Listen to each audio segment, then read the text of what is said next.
Welcome to this edition of the Locker Room Chat, brought to you by the Shanneman Sports Museum of Tacoma, Pierce County, and Rainier Asphalt and Concrete, the #1 asphalt and concrete repair contractor in the Tacoma and Seattle area. For quality workmanship and top-notch customer service, contact Rainier Asphalt and Concrete at www.rainierasphalt.com.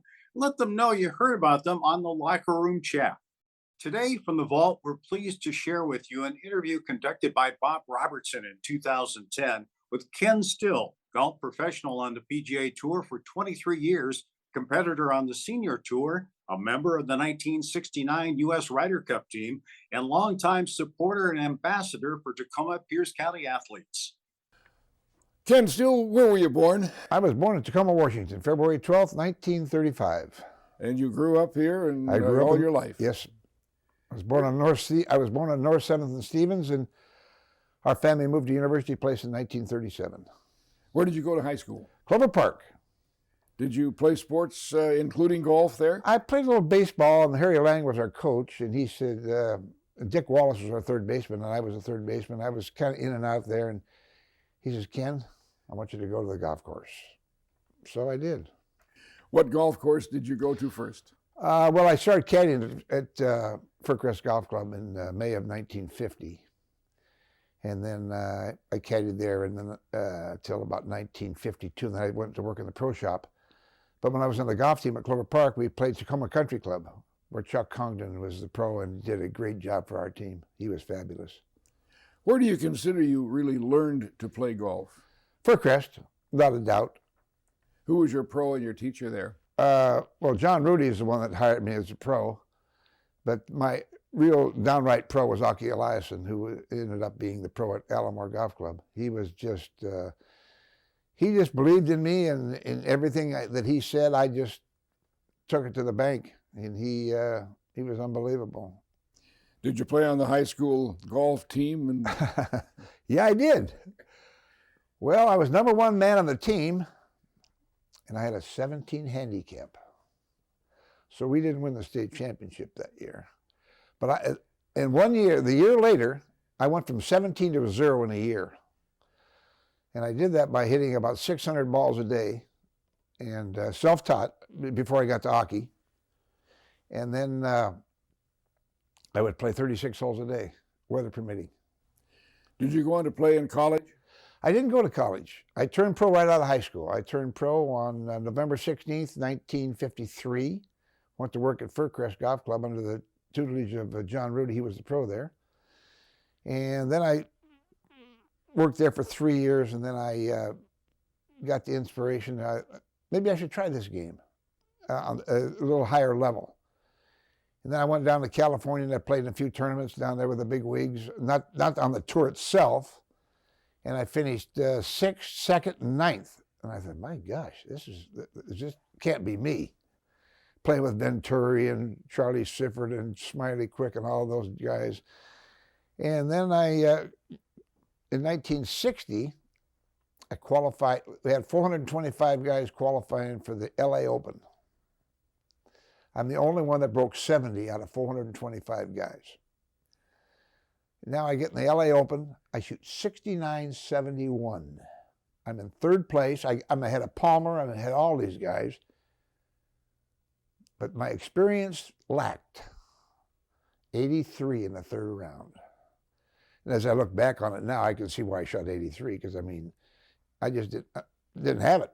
I wasn't ready for that pace or that type of the field. I wasn't ready for that. Now, was that your major professional debut? Yeah, well, no, actually, my major professional debut was the U.S. Open in 1957. At 58 in Tulsa, Oklahoma, at Southern Hills Country Club. Hot. Now, mind you, I've never been north of Vancouver or south of Portland, and it's 100 degrees and 110% humidity. I lost 15 pounds there in 5 days. I shot 85-80, and that's the happiest 85-80 I ever shot, because I was there's no way I could succumb to that weather. The humidity was icky. Ken, when you turned pro, what was the procedure for becoming a professional? Just announce it or Q school or what? No, there was no Q schools in those days. That came later, Bob. What we had, I filled out an application. John had me fill out this application. I sent it to the Pacific Northwest Golf Association, and away we went. And see, there wasn't a qualifying until 1960 when we played in the Buick Open in Flint, Michigan. And Chichi Rodriguez and I shot 77s in the qualifying. And believe it or not, I hate to say this, but 89 qualified to play in a PGA Tour event, which was plus 17. That's hard to believe, but it's a true story, which will never, ever happen again. You had some wins on the Pro Tour. Some of them were notable, and we all talked about them out here in the Northwest. Well, I was just talking to this gentleman here, and he said that I was telling him about my first tournament win. I come to the 18th hole at the Florida Citrus Open. I got a one-stroke lead, and I hit the ugliest second shot you've ever hit. And I've got a shot, I got to go down a hill, up a hill, and down a hill. And something told me if I take a 5-iron into the hill, it would run. If I took a wedge into the hill, it would stop. So I putted for the top of the pinnacle. The ball rolls down about from here to you. I get over the putt, and here's what happens. My hands are jumping all over the putter. I'm saying, my God. So I backed up, and I said to myself, Ken, make sure the putter goes back smooth, because if it doesn't, you're never going to make this putt. Fortunately, it went back smooth, and I knocked it in. And then in that same year, 1969, I needed to finish first, second, or third to make the United States Ryder Cup team. I shoot 74-71 the first 2 days, which was I was in good shape because I was only 4 strokes behind. Then I shot 67, 5 birdies and 13 pars. And then on Sunday, I had 7 birdies and 11 pars, and I won the tournament by 2 strokes over Gary Player. And I knocked my old friend Arnold Palmer off the team, but it was probably the greatest thrill I've ever had in my profession. I have to ask you, in light of the purses that are being paid now, what did you get for that first win? $23,000. Milwaukee was $20,000. I won a playoff with Lee Trevino and Bert Yancey. That was $30,000. Then Gene Littler and I won the CBS Golf Classic. That was $35,000. So those combined, probably about 10th place today. Of course, motel rooms in those days were only about 25 or 30 bucks, where they are 250 or 300 today. So everything is kind of relative. Travel's quite different also. Oh, isn't yes. it? Oh, yes. I can remember, well, the security at the airports in the last few years, I mean, it's, if you were close to missing or making a flight, you could fly down there and catch it. But today, you have no chance. But everything worked out for me. I enjoyed I've had a great career, and what can I say? I'm a happy boy. Some of the big names that were on the tour early on that perhaps were responsible for the success of the tour, well, Byron Nelson's, Byron Ben Hogan's, Nelson's, and people of that. Ben Sam Hogan, Snead. Sam Snead. Palmer came in the 50s, late 50s. Nicklaus came in early 60s. Tom Watson, Ray Floyd, Gene Littler, Billy Casper. Now, Billy Casper, here's a guy who doesn't get much attention. He won 51 tournaments. That's pretty strong. 2 U.S. Opens and the Masters. And then, of course, Chichi and Trevino, and you can keep going on and on. But I had in 1970, I was playing at the Colonial in Fort Worth, Texas. So I called up for my starting time for Sunday. You're playing with Ben Hogan, 11:03. Never forget it. So I'm at the putting green, and I see Hogan coming. So I just keep turning. So Hogan gets in front of me. He says, Ken Still. Yes, sir, Mr. Hogan. It'd be a pleasure to play with you today. I says, Mr. Hogan, wrong. It'd be my pleasure to play with you. We had a great day. He shot 72. I shot 73. And I wrote him a letter, and he answered it in about 5 days. And we became decent friends, exchanged Christmas cards till about 3 years before his death. He was a sweetheart of a guy.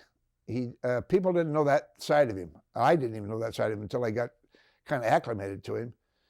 Then I don't know if you've read his autobiography or not, but his father committed suicide in front of him when he was 9 years old. And I think that was part of Ben's problem.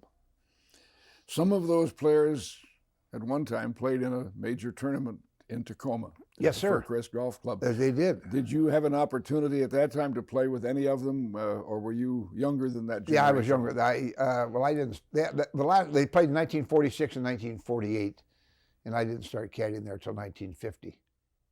We had a kid in our class that caddied in the tournament. His name was Bob McConnell.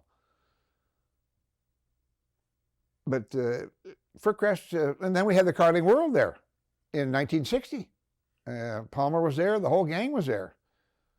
And Ernie Vossler won the tournament. In fact, it was Ernie's last win. In 1969, you were a member of the U.S. Ryder Cup team. Yes, sir. What do you remember about that? Oh, I remember lots of things. Number one, it was the joy to fly across the Atlantic Ocean, to land in London, take a Rolls Royce to Manchester, picked up in Rolls Royce limousines down to Southport, England. And I lost my first match. Trevino and I were partners. We lost 2-1. And Dave Hill and I were partners. We won 2-1. And then on Sunday, I'm 5 down to Maurice Bembridge in my singles match with 6 holes to play. I win 13, 14, 15, 16, and 17 to get even with him. Then the last hole's a par 5, and they changed the tee on us. And I said to my caddy, how far is that right bunker? And he said, 275. You can't reach it. Well, he didn't know I was pumped up, I guess, because I put it right in it. I made a par, and he made a birdie. He beat me 1 up. As it turned out, we tied. And if I had come back and at least tied him or beat him 1 up, we'd have won the trophy outright, but we tied, so we retained it because of the previous year when they won the Ryder Cup. Was the Ryder Cup a special event for a golfer? I think yes. My son went there 2 years ago, and he's been to a lot of sporting events. He said, I've never seen electricity like this in my life. He said he didn't have any idea what was going on. It's just, it's not one-on-one. It's a team deal. And you have to have closeness here. And Sam Snead was our captain in 1969, and he was awesome. Ken, how was the selection made for the Ryder Cup team? It's a point system. If you finish in the top 10, you get points. First place was 80 points, and the last place was 5 points. So my 2 wins give me 160 points right there. And it goes in a 2-year span. Now it goes in a 1-year span. But in those days, it went in a 2-year span, and I had a few top 10s, and I ended up on the list. I was 8th on the list.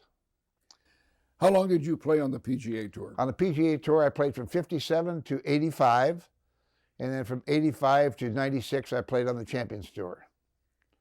Now, the Champions Tour... Which was the senior tour at that time, and they changed it to the Champions Tour. I had no wins. I had 3 seconds. Going back over your career on the tours, where you're out on the road, strange towns all the time, new golf courses, did you have any special friends on those tours? Oh, yeah, I met a lot of people in the different towns we played in, yes. It was, here and there. And you just you play in Pro-Am, and you play with 4 amateurs, and you kind of get acclimated there, too. Because I love the Pro-Ams. And in fact, they ended up with the nickname of King of the Pro-Ams. Because I'm a people person, and I love that part of it. I understand you had a good relationship, especially with Lee Trevino and Chichi Rodriguez. Can you tell us a little bit about those? Yeah, I wish I had taken Spanish in high school. Well, Chichi and Chichi's sitting on a fence in 1960 at Warwick Hills Golf Club, where I told you we're requalified, and I'm putting. And all of a sudden, this little Puerto Rican starts talking to me. So I strike up a conversation. We end up traveling together for 5 years. He's a fabulous guy. And then Trevino, I got to tell you this story. Trevino finishes 5th in the U.S. Open at Baltusrol in New Jersey. So the next week, he gets paired with Ken Still and Lou Graham. So we come to the 16th hole on Friday. And he says, what do you think is going to make the cut? I said, looks like about 144. So he deliberately, here's the fairway, he deliberately knocks 5 balls out of bounds. I said, what are you doing? He said, I got to get home to my buddies. I says, I don't want to make the cut. I said, all you have to do is 12 putt the green. You don't have to knock any balls out of bounds. But he's close pal. In fact, I still talk to Lee quite a bit. Not that much, but I still talk to him. You participated in what was called the CBS Golf Classic on Yes, sir. television. That was a beautiful event. Gene Littler was your partner. Yes. What was the format on that, and how did it Best go? ball. I remember the first match we played Bert Yancey and Frank Beard. And I'd never been in a TV match before, and I was a little nervous. I hooked my tee shot on the left over into a ditch, but my partner, Gene Littler, made about a 30-footer for a birdie, and that was all I needed. I birdied 7 out of the next 13 holes. The nervousness was gone. And then in the finals, we beat Orville Moody and Miller Barber. And fortunately, I birdied the first extra. We tied after 36 holes, and then I birdied the first extra hole for about an 8-footer. That was big money. That was $70,000. That was $35,000 apiece. I remember drinking a bottle of champagne going to Cleveland. I loved it. Now we're going right back to where you kind of started. You're noted for being a great baseball fan. Does that go back to your playing days in high school?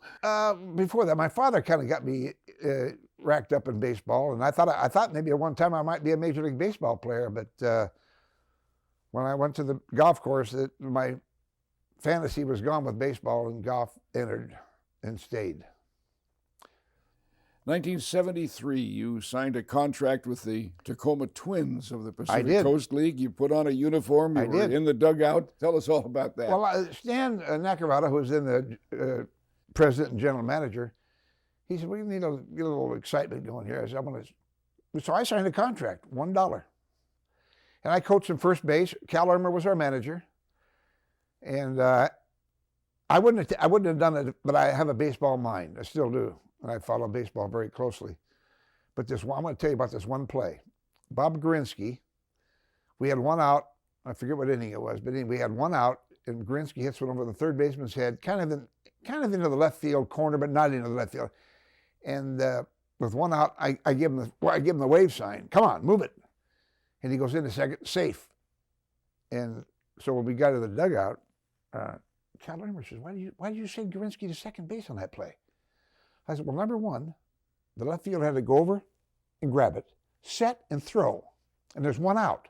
And I said, no out, I don't send him, but there's one out, I'm going to send him. You know what he said to me? I didn't know you were that smart. That's exactly a verbatim.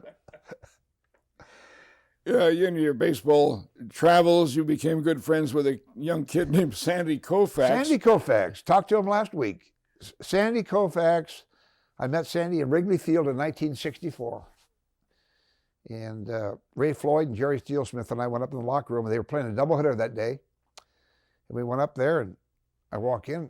Here's Sandy Koufax, 2 feet from me, shake hands with him. And we stayed there the whole 9 innings. And he writes me a letter.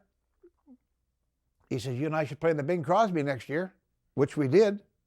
And our relationship's still there 45 years later, 46 years later. Is it true that he was best manager? When He was, but he and my brother were both best men. Yes. Well, he said, "You're getting married. I'll be there."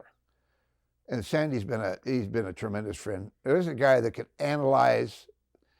He is probably one of the smartest athletes that I've ever been around. He analyzes things so beautiful, and he's calm as a cucumber. I mean, I never seen the guy excited. He gets a little frustrated with his golf, but who doesn't? No, he's been a tremendous friend. And, well, he kind of saved our wedding because my brother bought a TV set to the wedding. And, well, USC was playing Notre Dame that day, you know. And Sandy says, Linda, don't worry about it. I'll take care of it. Would you vote him as the best left-handed Oh, pitcher no of all question. time? No question. Well, Warren Spahn, you know, he got 360 victories. But Sandy was, you know, I sat out there in the bullpen and he'd throw that fast, boom! That hit that catcher's mitt, and you could hear it in downtown L.A. And I wouldn't want to hit against him. There's no chance. Even just standing there watching him throw the ball, I mean, it scared me. I would say Hal Newhouser,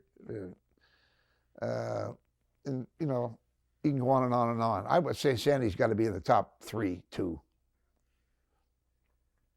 Tell us a little bit about the Fircrest Golf Club. You've been almost a lifelong member of the golf club. Yes, I've been there since I've had my hat there for 60 years. The club has just been fabulous to me, and I hope I've been fabulous to the club. The relationship's been awesome. The members have treated me great, and I teach there now 2 days a week. And growing up there at Fircrest was a tremendous asset from the standpoint of the terrain of the golf course, where you have every conceivable lie there is, side hill, downhill, uphill. Whereas Tacoma Country Club, no offense, is a little more of a flatter golf course, and you don't get that meaning of the true shots. Because I would be in competition, and I'd get an uphill lie or a downhill lie or a side hill lie, and I would visualize my shot at Fircrest. I'd pick out a hole like 12 or 9 or anything like that, and it worked. Visualization worked. But Fircrest, great. There's not enough adjectives to cover Fircrest Golf Club. How about some of the top golfers that you were associated with in Tacoma and Pierce County, people like Jack Walters? Jack Walters, now there's a name. Jack Walters, 2-time national left-handed champion. When I was on the tour, Jack and I were very close friends. He wrote me a letter every week with a newspaper article out of Monday's paper. Every week. Now that's a friend. And I look forward to that letter every time. I couldn't wait. In those days we had our mailbox alphabetically done. And I always looked in there, here's that letter every week. And Chuck Congdon, who won the Portland Open, I think, I don't know what year he won it. And we got Bob Johnson, still locally here. He finished second in the Azalea Open. Hockey Eliason won numerous tournaments and back-to-back Northwest Opens. And Al Feldman won the Northwest Open. And I'm probably leaving a few out, but, and of course we have, at the present time, we have Ryan Moore, who's doing a fabulous job, and Michael Putnam, who's struggling a little bit, but I think Michael's going to come out of it, his doldrums, and come on strong. Ken, you also had an involvement with the American Lake Veterans Golf Course. That is number one right now. I was asked to come out there and join the board. I ain't joining any board. Come on, take a look at us. Well, in 5 seconds, I was hooked. When I saw these kids out there that just got back from Iraq and Iran, and of course World War II and Vietnam and Korean War, hitting golf balls with some of them with prosthesis hands, prosthesis arms, prosthesis legs. They were out defending our great country, the United States of America? I'm sorry, you got me. I'm still on the board. I love it. In fact, I was just in Palm Springs about a month ago, and Jack Nicklaus and I raised over $1 million for him. And it's great. How does golf differ today? Most sports, because of equipment and training and so forth, have changed very, very much. What about golf? Big time. Hey, we used to have a couple of beers. These guys go home and watch themselves on their lenses, and well, the golf ball has changed. The shafts have changed, and everything it works to the top. So I was at Jack Nicklaus's house last year. I play in his pro-am every year. I said, Jack, I'd like to see you play in your prime with today's equipment. You know what he said? No. Let them play with what we used. Whoa. Now think about that. Yeah. Let them play with what we used. I mean, they got all the technique. They put these shafts in there and they bobble them up and down. Bob Charles, our great left-hander, won the British Open. He weighs his grips to, if they're an ounce or even a part of an ounce heavier than he wants, he won't use that grip. Now that's getting a little bit much. You think he can tell when he holds the grip? I would say no. But I was in there that day when he was changing grips, and he put them on the scale. I said, what are you doing? He said, I'm going to make sure every grip weighs the same amount. You're way above my head. How has television affected the playing of the game of golf? Well, I think it's improved it. I think more people play it. Last year, 1.3 million new golfers. Tiger has just dominated it. Well, Palmer took it over. You turn on the TV, boom, Palmer made a 30-footer, he won. And then Jack comes in. And of course, the Jack, he really dominated with 18 majors. And a lot of people don't know, but he finished 19 times. He finished second in the majors. Now, if you think 18, that's 37 times he finished first or second in the majors tournament. That's pretty good. But TV, they replay everything, and the guy that watches golf on television, what's he looking for? He's looking for a lesson. He's looking for the key. What can he do with his golf game? My backswing. What's my backswing? What's my follow through? And they get a lesson. And I think that's a good aspect of it. But the television today is just going back and maybe repeating, but it's fabulous. I mean, Golf Channel is, if they said Golf Channel wouldn't make it, well, let me tell you something, Golf Channel's making it big time. Arnie, he took it over. Before television, families didn't travel much with the golfers, I assume, because of the amount of time on the road. Can your family sit home now and watch you play when you're playing? Well, Linda, I didn't get married until I was 52. I met Linda at my mother's funeral. She was the office manager and secretary at New Tacoma Funeral Home, and so I go in her office, make reservations, made arrangements for my mother's funeral. I go in her, I kiss her on the lips, walk out the door. She said, "I don't see much grief here." Well, 3 years later, we got married, and Sandy Koufax and my brother were my best men. And I ended up with a great stepson and a beautiful wife. And we're going on 23 years marriage and going strong. Linda's got breast cancer right now, but she's on radiation, and she's doing a great job. Have the stepson and Linda become golfers since they became involved with you? Linda did, but then she had surgery on her shoulder, and she couldn't follow through, so she had to quit. But Mark, I wish he'd have continued, but he didn't. He had other things in his life, and he didn't take it to the factory, unfortunately. What do you think of the women's tour as an adjunct to the PGA Tour? Fabulous. I think anything that promotes the golf sport. And the women, the Korean girls are the ones that dominate, but we have a few of the Americans that dominate. And again, there's your television. Exploits them more. And they do a great job. I see nothing but agitation with the tours. And then you got the nationwide tour, which is strong for the kids that aren't on the tour, which where Michael Putnam is now. And I think golf's something, it's going up. Do you find there are more good young players coming out and joining the tour and competing now? No question. No question about it, Bob. I would say, let's go back 20 years. We probably had 20%. Today, you got 90%.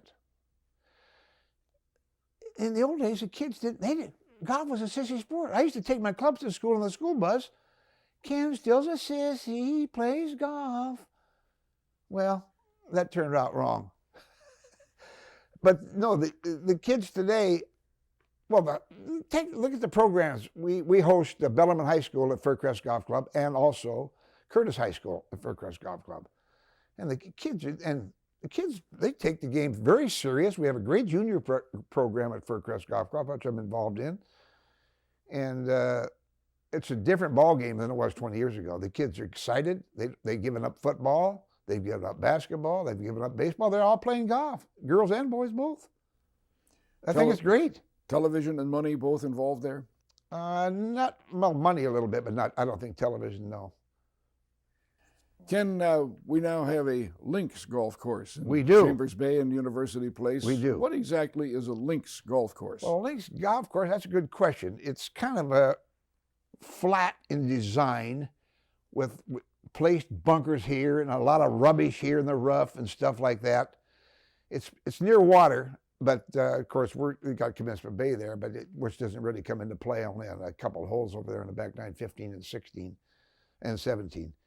But it's normally flat, deep bunkers, and they're going to host the U.S. Amateur this year, 2010, and the U.S. Open in 2015, which I think is fabulous.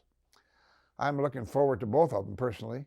I hope I'm here for the U.S. Open in 2015. I think it's going to be great. It might even be Tiger's 18th victory on a major. Who knows? Those golf courses in Scotland, St. Andrews, and its accompanying courses, a different experience to play there? Well, you know, I never played any of those courses. The only course I played over there was when I was on the Ryder Cup team at Royal Birkdale in Southport, England. I didn't mention the course. It was Royal Birkdale in Southport, England. And when I was playing, of course, I was in the late 50s and the 60s, and there was no money involved. If you didn't finish in the top 5, there's no sense going there. Sam Snead even quit going there. And you got that 8-hour flight across the Atlantic Ocean. Of course, we didn't have the jets that we have today for transportation. And it just didn't entice me. But St. Andrews has to be special because that's where golf started. And that 18th hole up through that little churn, and then that 17th. I just read in the magazine where they lengthened the 17th hole, which I don't understand why, but length personally can be overrated. Marion Golf Club in Philadelphia has got their 7th and 8th holes are 310 yards long. Guess what? They're both 2 of the toughest par 4s in the United States. They're only 310 yards long. So what makes them so tough? The tee shot and the greens themselves, and they're well bunkered, and a small green. See, today you get these spacious greens, and it's not a problem. It's easy to hit the green, make your 20-footer. But if you've got a smaller green, then what's it do? It brings back in chipping and sand play, which I think is a big aspect of the game, personally. Ken, you are so enthusiastic about things that you do. I recall one night at UCLA, you sitting beside me as I was broadcasting the game with Washington State, and I thought you were going to get us either a technical foul or thrown out of Pauley Pavilion. How do you get that enthusiasm level up, and how do you keep it? Well, I've always been kind of an upbeat guy. Loved sports all my life, and I don't know where it comes from. It's natural. It's not phony. It's just natural. And I remember that game. I remember we were 16-point underdogs that game. Actually, it was USC. We were 16-point underdogs, and Thompson was what's his name was coaching? Who's the coach? George Raveling. Yeah, George Raveling. Washington State 16-point underdog, and they beat him by 8, straight up. I'll never forget that game. I mean, you have to. How can a 16-point underdog winning by 8? I have to get enthused. You're also a tireless promoter for Tacoma and Pierce County and the surrounding area. Why are you so enthusiastic about that? Well, I've lived here all my life, and it's my roots. I love my county. I love the people that live here. The support I got when I was playing on the tour was fabulous, and I just love everybody here, and again, Pierce County is my county. I love it. And anything I can do to make Pierce County better, I'm in the corner. Ken, golf is a physical and a mental game. Tell me something about the mental side of your game. 80-20. Golf is 80% mental, 20% physical. When I first started, I wasn't nervous, but I was apprehensive. And then I'm a numbers man. I have a strong mind. I got about 1,000 phone numbers up here. So I got mentally tough. Chichi helped me with that. I got mentally tough. And then when I got mentally tough, what I mean by mentally tough is nothing bothered me. Gallery, I didn't see anything. And that's the aspect you have to go through. Now, Jack Nicklaus, there's a guy that's really mentally tough. And you can see it. But there's 2 guys that I want to mention. One came from our great city, Earl Anthony, eyes. If you'll notice, Earl Anthony's eyes were always great, so that made him mentally tough. Ray Floyd, great eyes, mentally tough. So mental is big stuff, and I enjoyed that aspect of it, being mentally tough. And I still am, not like I was, because I don't play in competition anymore, except the Legends of Golf down in Savannah, Georgia every year, which is fun. Go down and see my old buddies, same old BS in the locker room, and come home. That concludes today's presentation on behalf of Rainier Asphalt and Concrete and the Shanneman Sports Museum of Tacoma, Pierce County. I'm Steve Thomas. We thank you for joining us on another edition of the Locker Room Chat.